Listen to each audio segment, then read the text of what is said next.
नमस्कार दोस्तों, welcome to Sambhav education. This is Aryan Shukla. दोस्तों, ये क्लास स्पेशल एसएससी जीडी के लिए होगी। इसमें हम जीके के इंपॉर्टेंट क्वेश्चन डिस्कस करेंगे विद एक्स्ट्रा फैक्ट। ये सभी टॉप के क्वेश्चन होंगे, इंपॉर्टेंट क्वेश्चन होंगे। कुछ ऐसे क्वेश्चन हैं जो एसएससी जीडी की परीक्षा में पूछे गए हैं। क्लास को आप लोग ध्यान से देखिएगा एंड क्लास के अंत में अपना स्कोर जरूर बताइए कि आपके कितने क्वेश्चन राइट निकले।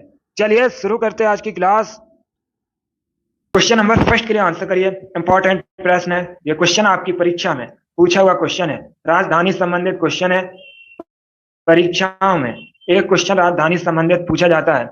आपको बताना है जिम्बाब्वे की राजधानी क्या है। बताइएगा जिम्बाब्वे की राजधानी क्या है। ऑप्शन इस प्रकार है: ए न्यूयॉर्क, बी लुसाका, सी हरारे या डी ओटावा।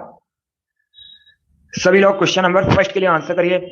आंसर देते समय क्वेश्चन नंबर जरूर डालिएगा। आपको बताना है जिम्बाब्वे की राजधानी क्या है। गुड, इसका right answer option number C होगा, Harare. Yes, option number C correct answer है दोस्तों। जिम्बाब्वे की राजधानी हरारे है, so option number C correct answer होगा। अब देखिए, अगर हम ऑप्शंस की बात करें, न्यूयॉर्क यूएसए का शहर है, यूएसए की राजधानी। वॉशिंगटन डीसी है। लुसाका जाम्बिया की राजधानी है। ओटावा कनाडा की राजधानी है। तो आप लोग इनके बारे में याद रखिएगा, क्योंकि यहाँ से एग्जाम में क्वेश्चन पूछे जा सकते हैं। क्वेश्चन नंबर फर्स्ट का option number C correct answer होगा। जिम्बाब्वे की कैपिटल हरारे है। आगे बढ़ते हैं। अब क्वेश्चन नंबर 2 के लिए आंसर करिए। यह भी अच्छा क्वेश्चन है। आपको बताना है तोताए हिंद के नाम से किसे जाना जाता है। बताइएगा तोताए हिंद के नाम से किसको जाना जाता है। ऑप्शन दिए गए हैं। Option number A Sarojini Naidu, option number B Vijay Lakshmi Pandit, option number C Amir Khusro या option number D Kabir Das. बताइए तोता हिंद के नाम से किसको जाना जाता है। जल्दी से आंसर करिए क्वेश्चन नंबर 2 के लिए। आंसर देते समय क्वेश्चन नंबर जरूर डालिएगा। दोस्तों, डेली क्लास होती हैं आपके एग्जाम के लिए, तो डेली आप लोग सभी क्लासेस को ज्वाइन कीजिएगा। गुड, बहुत अच्छे। देखिए, इसका right answer option number C होगा, अमीर खुसरो को। Yes, option number C correct answer है, अमीर खुसरो को तोता हिंद के नाम से जाना जाता है। Option number C correct answer होगा। अब देखिए, अगर हम ऑप्शंस की बात करें, सरोजिनी नायडू, इनको दोस्तों भारत की कोकिला कहा जाता है। यह क्वेश्चन परीक्षा में पूछा हुआ क्वेश्चन है कि भारत की कोकिला किसे कहा जाता है, तो याद रखिएगा सरोजिनी नायडू को। ऑप्शन नंबर बी की अगर हम बात करें, विजय लक्ष्मी पंडित, ये दोस्तों संयुक्त राष्ट्र महासभा की पहली महिला अध्यक्ष थी। आपसे प्रश्न पूछा जा सकता है कि संयुक्त राष्ट्र महासभा की पहली महिला अध्यक्ष कौन थी, तो याद रखिएगा विजय लक्ष्मी पंडित। अब अगर हम ऑप्शन नंबर डी की बात करें, कबीर दास, ये दोस्तों कवि और संत थे। तो चारों ऑप्शंस के बारे में याद रखिएगा। चारों ऑप्शंस आपके एग्जाम के लिए इंपॉर्टेंट हैं। आगे बढ़ते हैं। क्वेश्चन नंबर 3 के लिए आंसर करिए। क्वेश्चन है दोस्तों, कैलाश सत्यार्थी को किस क्षेत्र में नोबेल प्राइज मिला था। आपको बताना है कैलाश सत्यार्थी को किस क्षेत्र में नोबेल प्राइज मिला था। ए भौतिकी, बी अर्थशास्त्र, सी रसायन या डी शांति। बताइएगा कैलाश सत्यार्थी को दोस्तों किस क्षेत्र में नोबेल प्राइज मिला था। गुड, डेली क्लास होती हैं स्पेशल आपकी परीक्षा के लिए, तो डेली आप लोग क्लास को ज्वाइन कीजिएगा। आंसर देते समय क्वेश्चन नंबर भी डालिए। बताइए कैलाश सत्यार्थी को किस क्षेत्र में नोबेल प्राइज मिला था। इसका राइट आंसर होगा ऑप्शन नंबर डी, शांति के क्षेत्र में। Yes, option number D correct answer है दोस्तों। कैलाश सत्यार्थी को शांति के क्षेत्र में नोबेल प्राइज मिला था। Option number D correct answer. अब आपसे परीक्षा में एक प्रश्न और पूछा जा सकता है कि कैलाश सत्यार्थी क्षेत्र में नोबेल प्राइज कब मिला था, तो याद रखिएगा 2014 में। सन भी याद रखिए, एग्जाम में पूछ सकते हैं। क्वेश्चन नंबर 3 का option number D correct answer होगा। आगे बढ़ते हैं। अब क्वेश्चन नंबर 4 के लिए आंसर करिए। दिवस से संबंधित प्रश्न है। परीक्षा में 1 से 2 क्वेश्चन दिवस से संबंधित पूछे जाते हैं। वैसे ये जो प्रश्न है इंपॉर्टेंट है, कई परीक्षाओं में पूछा हुआ प्रश्न है, आपके भी एग्जाम में पूछा जा सकता है। आपको बताना है अंतर्राष्ट्रीय मानवाधिकार दिवस कब मनाया जाता है। बताइए अंतर्राष्ट्रीय मानवाधिकार दिवस कब सेलिब्रेट किया जाता है। ऑप्शन पढ़ लीजिए ध्यान से, उसके बाद आंसर कीजिएगा। तो का मतलब आइए। गुड, आंसर सभी लोग दीजिए, राइट या रॉन्ग आप लोग आंसर करते रहिएगा। आपको बताना है अंतर्राष्ट्रीय मानवाधिकार दिवस कब मनाया जाता है। इसका right answer option number C होगा, 10 दिसंबर को। Yes, option number C correct answer है। प्रतिवर्ष 10 दिसंबर को अंतर्राष्ट्रीय मानवाधिकार दिवस मनाया जाता है। तो ऑप्शन नंबर सी आपका राइट आंसर होगा। आगे बढ़ते हैं। क्वेश्चन नंबर 5 के लिए आंसर करिए। क्वेश्चन है दोस्तों, प्रसिद्ध फारसी त्योहार नौरोज का प्रवर्तन किसने किया था। आपको बताना है नौरोज का प्रवर्तन किसने किया था? पहली बात तो आप लोग याद रखिएगा, नौरोज ये दोस्तों एक फारसी त्योहार है। बताइए इसका प्रवर्तन किसने किया था? ए अलाउद्दीन खिलजी, बी इल्तुतमिश, सी फिरोज तुगलक या डी बलबन। क्वेश्चन नंबर 5 के लिए आंसर करिए, इसकी संबंधित क्वेश्चन है। इसका right answer option number D होगा, Balban. Yes, option number D correct answer है दोस्तों, बलबन। गुलाम वंश का शासक था, इसने प्रसिद्ध फारसी त्योहार नौरोज का प्रवर्तन किया था। तो ऑप्शन नंबर डी इस क्वेश्चन का राइट आंसर होगा। वेरी गुड, बहुत अच्छे। ये वाली क्लास डेली होती है, तो आप लोग डेली इस क्लास को ज्वाइन कीजिएगा। सभी इंपॉर्टेंट क्वेश्चन होंगे जो परीक्षा में क्वेश्चंस पूछे जाते हैं, उसी लेवल के क्वेश्चन होंगे दोस्तों। उससे एक दो लेवल ज्यादा ही क्वेश्चन होंगे कठिन। अभी आंसर करिए क्वेश्चन नंबर 6 के लिए। चलिए सभी लोग आंसर करिएगा, ये भी इंपॉर्टेंट क्वेश्चन है। गुड क्वेश्चन है दोस्तों, चेतक किसके घोड़े का नाम था? बताइएगा चेतक किसके घोड़े का नाम था? ऑप्शन पढ़ लीजिए, उसके बाद ही आंसर करिए, इंपॉर्टेंट क्वेश्चन है। इसका राइट आंसर होगा option number A, Maharana Pratap. Yes, option number A correct answer है दोस्तों, महाराणा प्रताप के घोड़े का नाम चेतक था। तो option number A correct answer होगा। जिसने भी क्वेश्चन नंबर 6 का ऑप्शन नंबर ए दिया है उनका राइट आंसर है। वेरी गुड, इसी प्रकार से आप लोग आंसर करिएगा। गुड, आंसर करते रहिए। आगे बढ़ते हैं, अब क्वेश्चन नंबर 7 के लिए आंसर करिए। क्वेश्चन है दोस्तों, लक्षद्वीप की राजधानी क्या है? बताइएगा लक्षद्वीप की राजधानी क्या है? लक्षद्वीप भारत का एक केंद्र शासित प्रदेश है। अब बताइए इसकी कैपिटल क्या है? ऑप्शन इस प्रकार है, ए पोर्ट ब्लेयर, बी कावरत्ती, सी चंडीगढ़ या डी न्यू दिल्ली। सभी लोग क्वेश्चन नंबर 7 के लिए आंसर करिए। आपको बताना है लक्षद्वीप की राजधानी क्या है। गुड, इसका right answer option number B होगा, Kavaratti. Yes, option number B correct answer है दोस्तों, लक्षद्वीप की राजधानी कावरत्ती है। तो option number B correct answer होगा। अब देखिए अगर हम ऑप्शंस की बात करें, पोर्ट विलियर ये अंडमान और निकोबार द्वीप समूह की राजधानी है। ये क्वेश्चन है एग्जाम में पूछा हुआ क्वेश्चन है कि अंडमान और निकोबार द्वीप समूह की राजधानी क्या है? तो याद रखिएगा पोर्ट विलियर, कावरत्ती लक्षद्वीप की राजधानी है। चंडीगढ़ खुद एक केंद्र शासित प्रदेश होने के साथ ही पंजाब और हरियाणा राज्य की राजधानी है। तो आप लोग इनके बारे में याद रखिएगा। आगे बढ़ते हैं, क्वेश्चन नंबर 8 के लिए आंसर करिए। क्वेश्चन है दोस्तों, पंडित भीमसेन जोशी इनका संबंध किस क्षेत्र से है? आपको बताना है पंडित भीमसेन जोशी किस क्षेत्र से संबंधित हैं। इस साहित्य, इस शास्त्रीय संगीत, सी पत्रकारिता या डी शिक्षा। देखिए अगर आप लोग लाइव क्लास ज्वाइन नहीं कर पा रहे हैं, क्लास को बाद में देख रहे हैं, तब भी आप लोग सभी क्वेश्चंस का आंसर कमेंट बॉक्स में टाइप कीजिए। इससे पता चलेगा कि आपकी तैयारी कैसी है। आप लोग अपना स्कोर क्लास खत्म होने के बाद जरूर बताइए कि आपके कितने क्वेश्चन राइट निकले। गुड, बहुत अच्छे। इसका right answer option number B होगा, शास्त्रीय संगीत। Yes, option number B correct answer है। पंडित भीमसेन जोशी शास्त्रीय संगीत से संबंधित हैं। आगे बढ़ते हैं, क्वेश्चन नंबर 9 के लिए आंसर करिए। क्वेश्चन है दोस्तों, ईडन गार्डन क्रिकेट स्टेडियम कहाँ पर स्थित है? बताइए ईडन गार्डन क्रिकेट स्टेडियम कहाँ पर स्थित है? Option number A Kolkata, B Kanpur, C Dispur या डी मुंबई। क्वेश्चन नंबर 9 के लिए आंसर करिए। आपको बताना है ईडन गार्डन क्रिकेट स्टेडियम कहाँ पर है। इसका right answer option number A होगा, कोलकाता में। Yes, option number A correct answer है। पश्चिम बंगाल की राजधानी कोलकाता, यहाँ पर दोस्तों ईडन गार्डन क्रिकेट स्टेडियम स्थित है। तो option number A correct answer होगा। अब देखिए अगर हम ऑप्शंस की बात करें, कानपुर उत्तर प्रदेश का शहर है, यहाँ पर दोस्तों ग्रीन पार्क स्टेडियम स्थित है। और option number C, Dispur Assam की राजधानी है।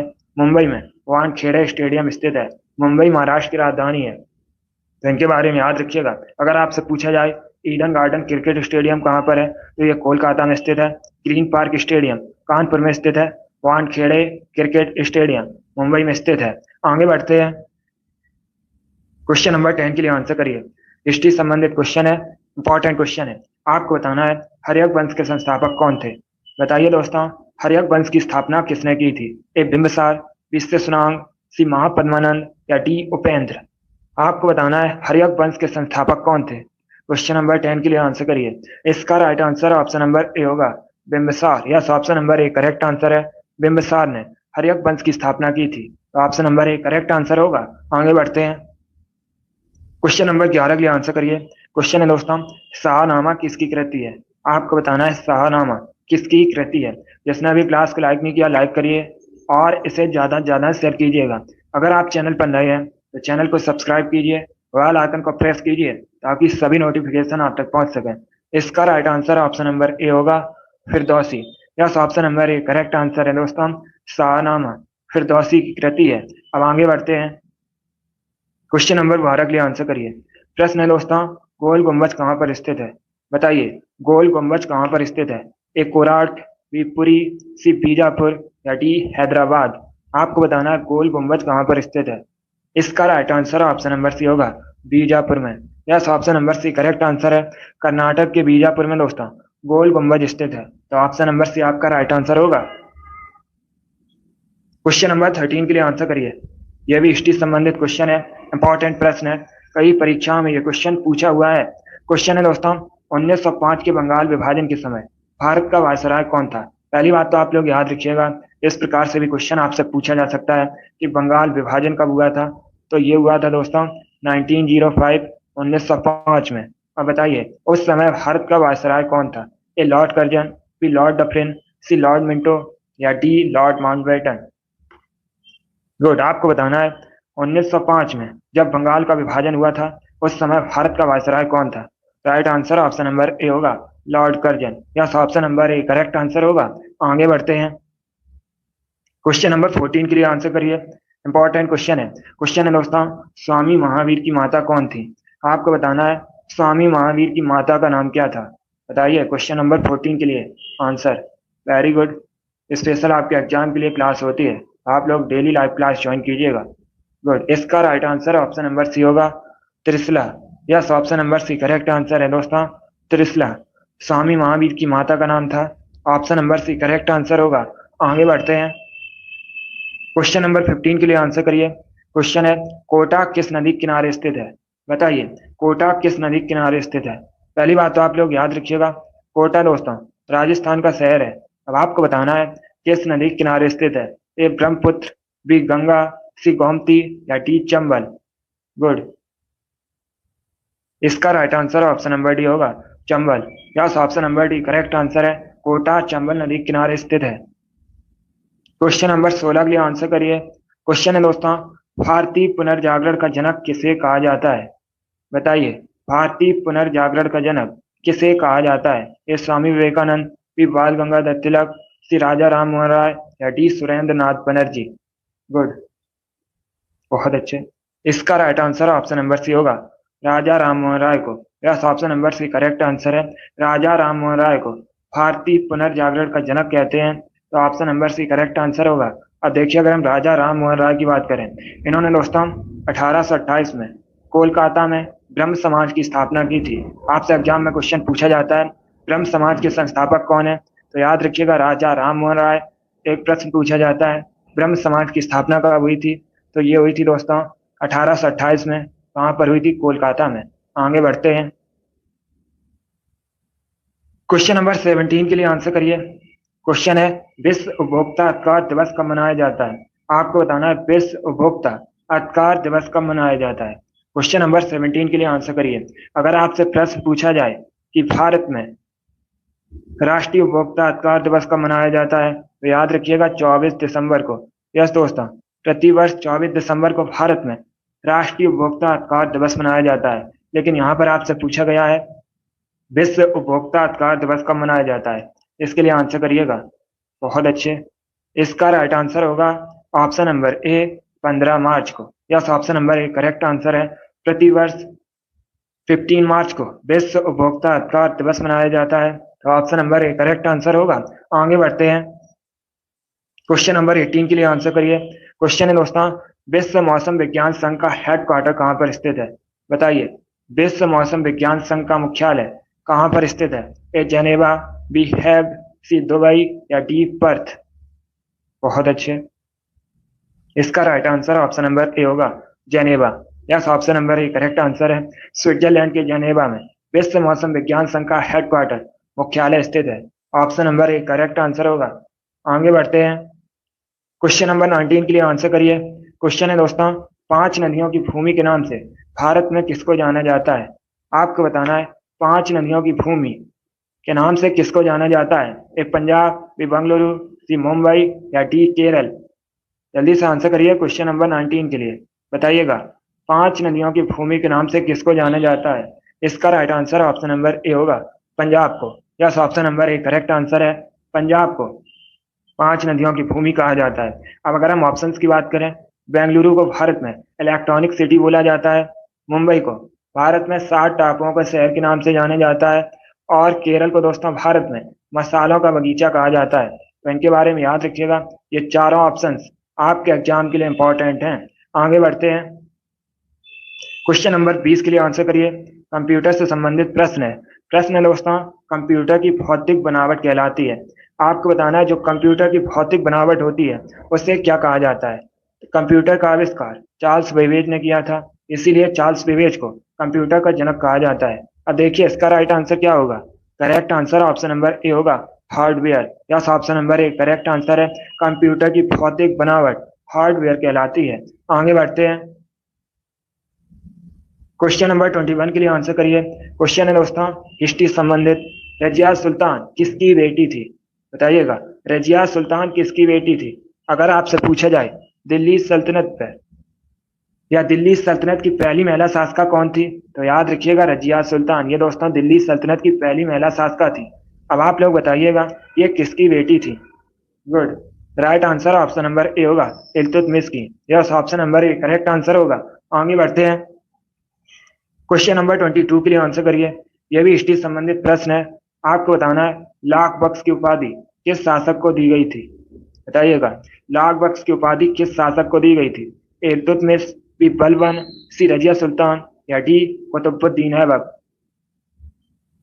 क्वेश्चन नंबर 22 के लिए आंसर करिएगा। बहुत अच्छे। आपको बताना है लाख बख्श की उपाधि किसे दी गई थी। गुड,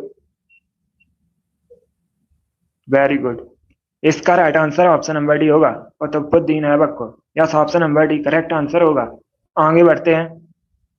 क्वेश्चन नंबर 23 के लिए आंसर करिए। क्वेश्चन है दोस्तों महात्मा गांधी के राजनीतिक गुरु कौन थे, बताइए। महात्मा गांधी के राजनीतिक गुरु कौन थे। बहुत अच्छे, गुड। आंसर जल्दी से दीजिए। क्वेश्चन नंबर 23 के लिए आपको बताना है महात्मा गांधी के राजनीतिक गुरु कौन थे। इसका राइट आंसर होगा option number B, Gopal Krishna Gokhale. Yes, option number B correct answer होगा, गोपाल कृष्ण गोखले महात्मा गांधी के राजनीतिक गुरु थे। आगे बढ़ते हैं। क्वेश्चन नंबर 24 के लिए आंसर करिए।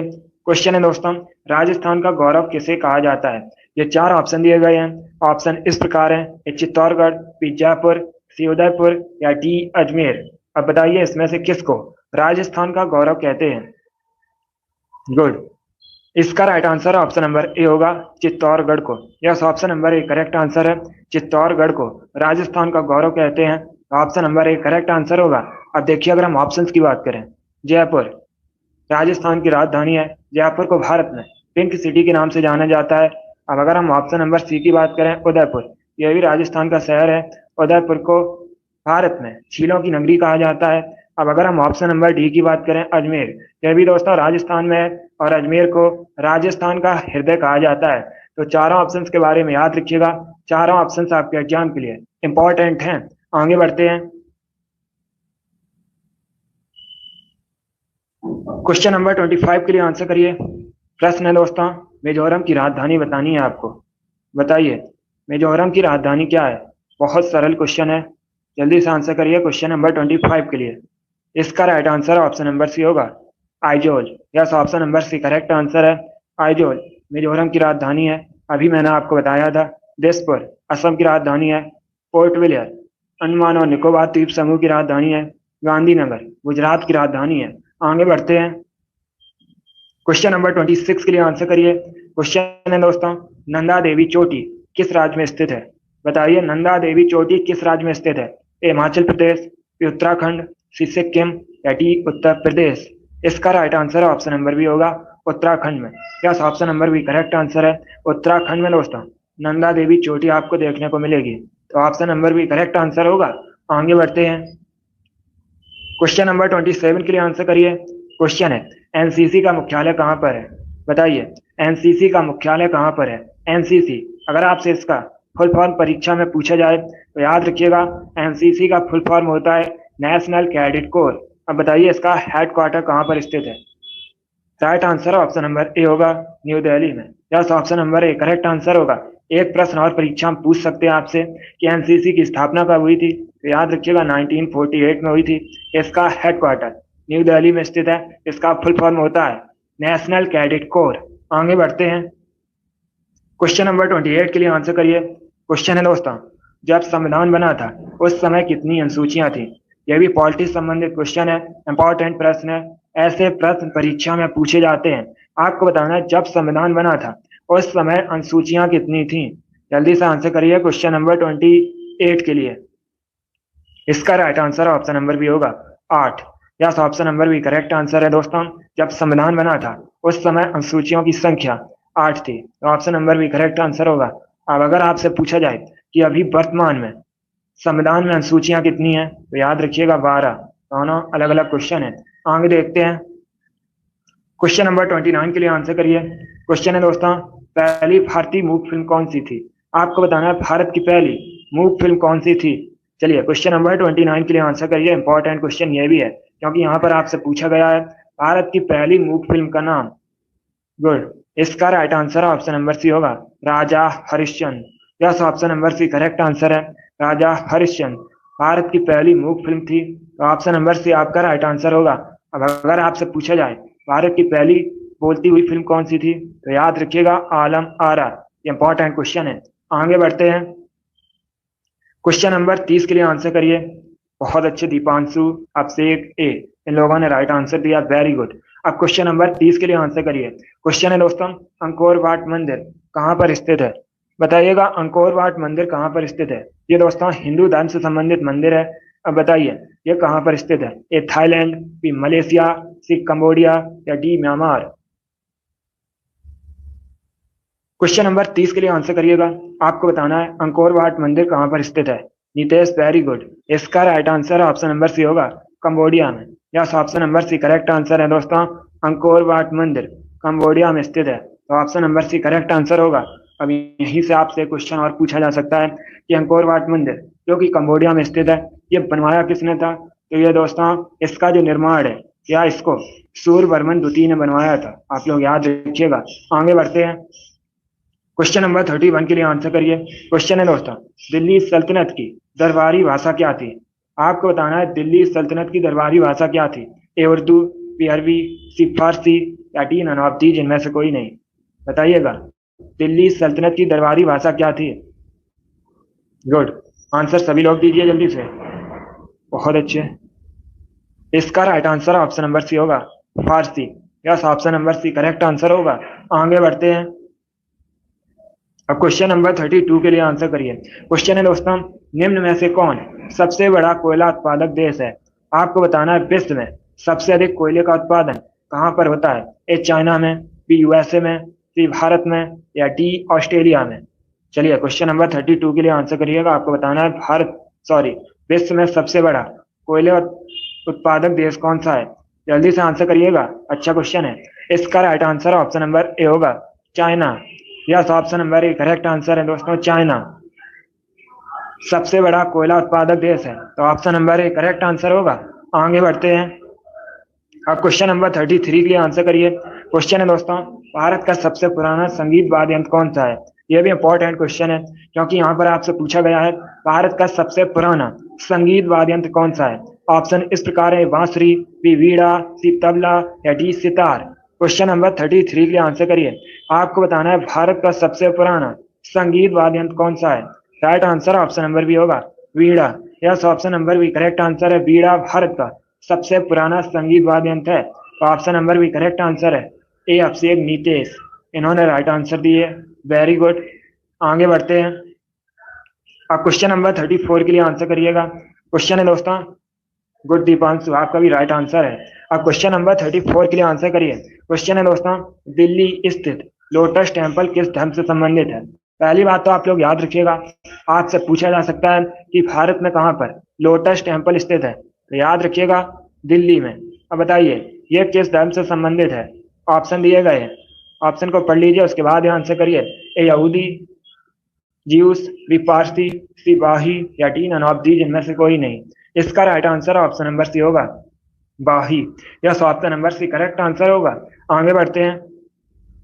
क्वेश्चन नंबर 35 के लिए आंसर करिए। क्वेश्चन, पीसा का स्मारक टावर किस देश में स्थित है? बताइएगा पीसा का जो स्मारक टावर है यह किस देश में स्थित है। A France, B Poland, C Italy या डी जर्मनी। क्वेश्चन नंबर 35 के लिए आंसर करिए। आपको बताना है पीसा का स्मारक टावर किस देश में स्थित है। क्वेश्चन नंबर 35 के लिए आंसर करिएगा। गुड, इसका right answer option number C होगा, Italy. Yes, option number C correct answer होगा। पीसा का स्मारक टावर इटली में स्थित है। आगे बढ़ते हैं। क्वेश्चन नंबर 36 के लिए आंसर करिए। यह भी हिस्ट्री संबंधित क्वेश्चन है। आपको बताना है मराठा साम्राज्य में संभाजी कौन थे, बताइएगा। संभाजी मराठा साम्राज्य में कौन थे। ऑप्शन नंबर ए शिवाजी के भाई, ऑप्शन नंबर बी शिवाजी के दामाद, ऑप्शन नंबर सी शिवाजी के पुत्र, या ऑप्शन नंबर डी शिवाजी के सेना प्रमुख। बताइएगा मराठा साम्राज्य में संभाजी कौन थे। बहुत अच्छे, इसका right answer option number C होगा, शिवाजी के पुत्र। Yes, option number C correct answer है दोस्तों। मराठा साम्राज्य में संभाजी ये शिवाजी के पुत्र थे, तो option number C correct answer होगा। आगे बढ़ते हैं। क्वेश्चन नंबर 37 के लिए आंसर करिए। क्वेश्चन है दोस्तों भारत में किसान दिवस कब मनाया जाता है। आपको बताना है किसान दिवस भारत में कब मनाया जाता है। आंसर करिए क्वेश्चन नंबर 37 के लिए। बहुत अच्छे, इसका राइट आंसर होगा ऑप्शन नंबर ए 23 दिसंबर को। Yes, option number A correct answer है। प्रतिवर्ष 23 दिसंबर को भारत में किसान दिवस मनाया जाता है, तो option number A correct answer होगा। आगे बढ़ते हैं। क्वेश्चन नंबर 38 के लिए आंसर करिए। क्वेश्चन है दोस्तों टॉर्च में किस दर्पण का प्रयोग किया जाता है। ये भी अच्छा क्वेश्चन है। बताइए टॉर्च में किस दर्पण का प्रयोग किया जाता है। ए अवतल दर्पण, बी समतल दर्पण, सी उत्तल दर्पण, या डी नन ऑफ दीज इनमें से कोई नहीं। गुड, इसका right answer option number A होगा, अवतल दर्पण का। Yes, option number A correct answer है। इस बार सभी ने राइट आंसर दिया। आप लोग याद रखिएगा टॉर्च में अवतल दर्पण का प्रयोग होता है। आगे बढ़ते हैं। क्वेश्चन नंबर 39 के लिए आंसर करिए। प्रश्न है दोस्तों चंपारण आंदोलन कब प्रारंभ हुआ था। आपको बताना है चंपारण आंदोलन कब प्रारंभ हुआ था। जल्दी से आंसर करिए क्वेश्चन नंबर 39 के लिए। यह भी हिस्ट्री संबंधित क्वेश्चन है। इसका राइट आंसर ऑप्शन नंबर भी होगा 1917 में। Yes, option number B correct answer है। 1917 में चंपारण आंदोलन शुरू हुआ था, तो ऑप्शन नंबर भी आपका राइट आंसर होगा। आगे बढ़ते हैं। क्वेश्चन नंबर 40 के लिए आंसर करिएगा। यह भी क्वेश्चन आपकी परीक्षा में पूछा हुआ क्वेश्चन है। आपको बताना है लोकटक लेक लोकटक झील कहाँ पर स्थित है। ए तेलंगाना, बी मणिपुर, सी उत्तर प्रदेश, या डी गुजरात में। बताइए लोकटक झील कहाँ पर स्थित है। इसका राइट आंसर ऑप्शन नंबर भी होगा मणिपुर में। Yes, option number B correct answer है दोस्तों। लोकटक झील मणिपुर में स्थित है। आगे बढ़ते हैं। क्वेश्चन नंबर 41 के लिए आंसर करिए। क्वेश्चन है दोस्तों शक संवत का पहला महीना कौन सा होता है। आपको बताना है शक संवत का पहला महीना कौन सा होता है। ए बैसाख, बी फाल्गुन, सी चैत्र, या डी नन ऑफ दीज इनमें से कोई नहीं। बहुत अच्छे, गुड, इसका right answer option number C होगा Chaitra. Yes, option number C correct answer है दोस्तों। शक संवत का पहला महीना चैत्र होता है, तो ऑप्शन नंबर सी आपका राइट आंसर होगा। अब अगर आपसे पूछा जाए शक संवत का अंतिम महीना कौन सा होता है, तो याद रखिएगा फाल्गुन। दोनों इंपॉर्टेंट क्वेश्चन है। आगे बढ़ते हैं। क्वेश्चन नंबर 42 के लिए आंसर करिए। आज की क्लास में 50 क्वेश्चन डिस्कस करेंगे। अभी क्वेश्चन नंबर 42 के लिए आंसर करिएगा। आपको बताना है महात्मा गांधी ने किस गोलमेज सम्मेलन में भाग लिया था। बताइएगा महात्मा गांधी ने किस गोलमेज सम्मेलन में भाग लिया था। ए प्रथम, बी द्वितीय, सी तृतीय, या डी इनमें से कोई नहीं। ये देखिए इसका आंसर आप लोग क्लास खत्म होने के बाद कमेंट बॉक्स में दीजिएगा। ये आपका क्वेश्चन होमवर्क के लिए है, तो आप लोग क्लास खत्म होने के बाद कमेंट बॉक्स में क्वेश्चन नंबर डालिएगा 42, उसके बाद इसका आंसर दीजिएगा। आगे बढ़ते हैं। अब क्वेश्चन नंबर 43 के लिए आंसर करिए। क्वेश्चन है दोस्तों भारत के पहले उप प्रधानमंत्री कौन थे। अच्छा क्वेश्चन है, बताइएगा भारत के पहले उप प्रधानमंत्री कौन थे। बहुत अच्छे, इसका right answer option number A होगा सरदार वल्लभ भाई Patel. Yes, option number A correct answer है दोस्तों। सरदार वल्लभ भाई पटेल भारत के पहले उप प्रधानमंत्री थे, तो option number A correct answer होगा। अब देखिए अगर हम सरदार वल्लभ भाई पटेल की बात करें, ये दोस्तों भारत के पहले गृह मंत्री भी थे। आप लोग याद रखिएगा इन्होंने बारदौली सत्याग्रह का नेतृत्व किया था। आपसे एग्जाम में पूछा जाता है कि बारदौली सत्याग्रह का नेतृत्व किसने किया था, तो याद रखिएगा सरदार वल्लभ भाई पटेल ने। और दोस्तों सरदार वल्लभ भाई पटेल को भारत में भारतीय बिस्मार्क के रूप में भी जाना जाता है, क्योंकि इन्होंने स्वतंत्रता के बाद भारत का एकीकरण किया था। चलिए आगे बढ़ते हैं, इतना आप लोग इनके बारे में याद रखिएगा। अब क्वेश्चन नंबर 44 के लिए आंसर करिएगा। इंपॉर्टेंट क्वेश्चन है, क्योंकि यहाँ पर आपको बताना है पहली भारतीय महिला का नाम जिसने ऑस्कर पुरस्कार जीता था। क्वेश्चन नंबर 44 के लिए आंसर करिएगा। गुड, इसका right answer option number C होगा, Bhanu Athaiya. Yes, option number C correct answer है, भानु अथैया पहली भारतीय महिला है जिन्होंने ऑस्कर पुरस्कार जीता था, तो option number C correct answer होगा। अगर आपसे पूछा जाए पहले भारतीय कौन थे जिन्होंने ऑस्कर पुरस्कार जीता था, तब भी आप लोग याद रखिएगा भानु अथैया, क्योंकि दोस्तों ये पहली भारतीय और इसी के साथ पहली भारतीय महिला भी हैं जिन्होंने ऑस्कर पुरस्कार जीता था। आगे बढ़ते हैं, इनके बारे में याद रखिएगा, एग्जाम में क्वेश्चन पूछा जाता है। अब क्वेश्चन नंबर 45 के लिए आंसर करिए। क्वेश्चन है दोस्तों, सबसे अधिक इनमें से आयरन किसमें पाया जाता है? बताइएगा, सबसे अधिक आयरन किसमें पाया जाता है? ए केला में, बी हरी सब्जियों में, सी दूध में, या डी सेव में? क्वेश्चन नंबर 45 के लिए आंसर करिएगा। आपको बताना है सबसे अधिक आयरन किस में पाया जाता है। अच्छा क्वेश्चन है, गुड, सभी राइट आंसर दे रहे हैं, वेरी गुड। इसका right answer option number B होगा, हरी सब्जियों में। Yes, option number B correct answer होगा। आगे बढ़ते हैं, क्वेश्चन नंबर 46 के लिए आंसर करिए। क्वेश्चन है दोस्तों, छत्रसाल स्टेडियम ये एक प्रसिद्ध कुश्ती स्टेडियम है, बताइए कहां पर है? जल्दी से आंसर करिएगा। छत्रसाल स्टेडियम प्रसिद्ध कुश्ती स्टेडियम है, अब आपको बताना है ये कहां पर है। ये हरियाणा में, बी असम में, सी केरल में, या डी दिल्ली में? वेरी गुड, इसका right answer option number D होगा, दिल्ली में। Yes, option number D correct answer है, प्रसिद्ध कुश्ती स्टेडियम छत्रसाल दिल्ली में स्थित है। आगे बढ़ते हैं, क्वेश्चन नंबर 47 के लिए आंसर करिए। मोस्ट इंपॉर्टेंट क्वेश्चन है, आपको बताना है उत्तर भारत में मंदिर निर्माण शैली किस नाम से जानी जाती है? बताइए, उत्तर भारत में जो मंदिर निर्माण शैली है किस नाम से जानी जाती है? ए नागर, बी बेसर, सी द्रविड़, या डी नन ऑफ दीज इनमें से कोई नहीं? गुड, इसका right answer option number A होगा, नागर। Yes, option number A correct answer है। उत्तर भारत में जो मंदिर निर्माण शैली है नागर के रूप में से नाम से जानी जाती है, तो आप लोग याद रखिएगा, नागर के नाम से दोस्तों उत्तर भारत में मंदिर निर्माण शैली जानी जाती है। आगे बढ़ते हैं, क्वेश्चन नंबर 48 के लिए आंसर करिएगा। आपको बताना है आयरलैंड की राजधानी का नाम, बताइए आयरलैंड की राजधानी का नाम क्या है? सभी लोग आंसर करिए क्वेश्चन नंबर 48 के लिए। आपको बताना है आयरलैंड की कैपिटल का नाम। गुड, बहुत अच्छे, इसका right answer option number D होगा, Dublin. Yes, option number D correct answer है दोस्तों, डबलिन आयरलैंड की राजधानी है, तो option number D correct answer होगा। जकार्ता इंडोनेशिया की राजधानी है, रोम इटली की राजधानी है। आगे बढ़ते हैं, क्वेश्चन नंबर 49 के लिए आंसर करिए। यह भी पॉलिटिक्स संबंधित क्वेश्चन है। आपको बताना है लोकसभा अध्यक्ष अपना त्यागपत्र किसे संबोधित करते हैं? वर्तमान में लोकसभा अध्यक्ष कौन है? ओम बिरला है। अब बताइए लोकसभा अध्यक्ष अपना त्यागपत्र किसे संबोधित करते हैं? ए राष्ट्रपति, बी प्राइम मिनिस्टर, सी लोकसभा के उपाध्यक्ष को, या डी भारत के मुख्य न्यायाधीश को? जल्दी से आंसर करिएगा क्वेश्चन नंबर 49 के लिए। गुड, इसका right answer option number C होगा, लोकसभा के उपाध्यक्ष को। Yes, option number C correct answer है दोस्तों, लोकसभा अध्यक्ष अपना त्यागपत्र लोकसभा के उपाध्यक्ष को संबोधित करते हैं, तो ऑप्शन नंबर सी आपका राइट आंसर होगा। Very good Deepanshu, a good, आप लोगों ने राइट आंसर दिया है। अब आंसर करिए क्वेश्चन नंबर 50 के लिए। आज का लास्ट क्वेश्चन है। क्वेश्चन है दोस्तों, पहिए का आविष्कार किस काल में हुआ था?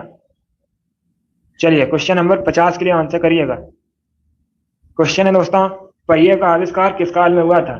गुड, ए नवपाषाण काल, बी पुरापाषाण काल, सी मध्यपाषाण काल, या डी इनमें से कोई नहीं, नन ऑफ दीज? इसका right answer option number A होगा, नवपाषाण काल में। Yes, option number A correct answer है, पहिए का आविष्कार नवपाषाण काल में हुआ था। चलिए क्वेश्चन और है, क्वेश्चन नंबर 51 है। बताइए ऋषिकेश किस नदी के किनारे स्थित है? एक क्वेश्चन और मिल गया आपको। अब आंसर करिए क्वेश्चन नंबर 51 के लिए। आपको बताना है तीर्थ स्थल है दोस्तों हिंदुओं का ऋषिकेश। अब बताइए किस नदी किनारे स्थित है? पहली बात तो आप लोग याद रखिएगा, ऋषिकेश उत्तराखंड में है। बताइए यमुना, गंगा, गोदावरी, नर्मदा, किस नदी किनारे ऋषिकेश स्थित है? ऑप्शन नंबर बी होगा, Ganga. Yes, option number B correct answer good. गुड, सभी ने राइट आंसर दिया, बहुत अच्छे दोस्तों। यस, गंगा करेक्ट आंसर होगा। चलिए दोस्तों, आज की क्लास में हमने जीके का प्रैक्टिस सेट सॉल्व किया, जिसमें आपके 50 क्वेश्चन थे। आई होप आपको ये क्वेश्चन पसंद आए होंगे। सो क्लास को लाइक करिए, शेयर करिए। चैनल पर नए हैं तो चैनल को सब्सक्राइब कीजिए, बेल आइकन को प्रेस कीजिए ताकि सभी नोटिफिकेशन आप तक पहुंच सकें। डेली आपकी क्लासेस होती हैं स्पेशल आपके एग्जाम के लिए, तो डेली आप लोग सभी क्लासेस को ज्वाइन कीजिएगा। चलिए, इसी के साथ मैं आपको मिलूंगा अगली क्लास में। Thank you guys, thank you for watching. God bless you all.